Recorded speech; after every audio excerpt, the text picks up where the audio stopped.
Hey, what's up, friends? It's Deniqua, your good news and social engagement pastor. We want to say thank you again for holding it down with us as we dealt with a little bit of technical difficulty here at our live stream.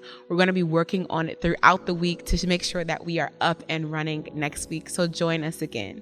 Now, I'm here today to give you a couple of announcements, some things that we are very, very excited about.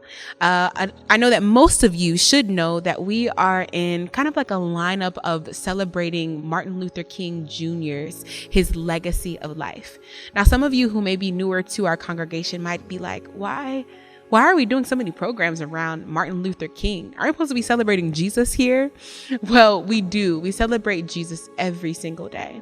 But we take the month of January to look at the life and legacy of Martin Luther King, to see the ways that we are being brought into something that's not only symbolic, but that is actually about being in the reality of life, that's based in reality. Now, many of you know that recently we experienced a kind of rioting of the Capitol. And that just goes to show that what we discussed during the month of celebrating and remembering and reflecting on Martin Luther King's life is so important right now.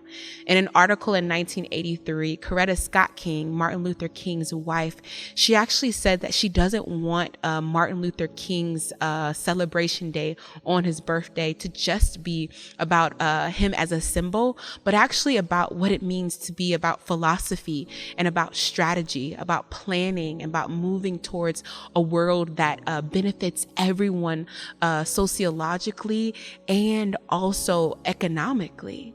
And so that's what we do. During the month of January, we look towards the life of MLK, and then we reflect on our own lives and see how are we contributing to the welfare of this world? How are we transforming and moving towards a world that we actually believe should be happening right now? How can we be a part of making this a better place for everyone? So join us. So if you have a pen and paper, write down these events. You do not want to miss them. Coming up, starting on January 11th, part 1 of a multi-ethnic church conversation that we're going to start having. It starts at 8 p.m. It's going to be on Zoom. What we're going to do is we're going to sit down with our lead pastor, Josh Williams, and our associate pastor, Patrick Dunn, and we're going to have a conversation, a hard conversation about what it means to do multi-ethnic church. You do not want to miss this conversation. We've been having some preliminary discussions trying to figure out what God might be saying to us in this season. And so there's going to be some prophecy. There's going to be some direct hits, but there's also going to be some encouragement. So please come to that. It's going to be tomorrow, January 11th, starting at 8 p.m. The link will be in your email inbox. Then there's going to be a second part of this We Have a Dream conversation that's actually going to happen on January 18th, also at 8 p.m. Now, this conversation is going to be a little bit different because it's going to have more voices. There are going to be people like David DeLeon, Caritha DeLeon, Mariah Felder, Shirley Kwong, Ndubisi Okeke. These people who we really value in our community, and their voices being heard about what it means to stay in multi-ethnic community and try, and why they decide to do it. These are going to be really, really, really beneficial and enriching conversations. Difficult, but we all need to hear what's happening in our community and why we're sticking to this thing. So please look out for that link as well. You don't want to miss it. Next up, you just heard a wonderful message from our lead pastor, Josh Williams, about nonviolence. Now, that message does not come with some sort of practical piece. You know that we do that here at ECV. If we're going to teach it, we got to walk it out. And so there's a workshop that's going to be coming on January 14th, and it's going to be at 8:10 p.m. And it's called How to Become a Peacemaker, a practical nonviolence workshop. And so you're invited to come out on this Thursday, January 14th, and basically walk out these steps and be discipled in what it means to be about the business of being a peacemaker.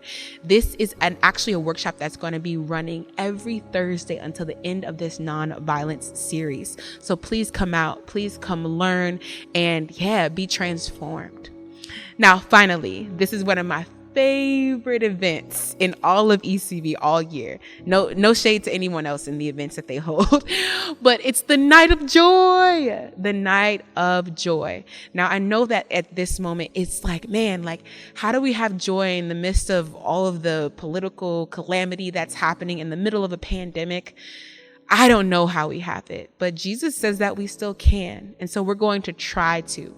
The night of joy is a time where we'll be able to gather over song, over poetry, over dancing, over scripture, and be able to actually seek out the joy that is ours. I sent an email out to some of the folks who are going to be submitting some of their artistry.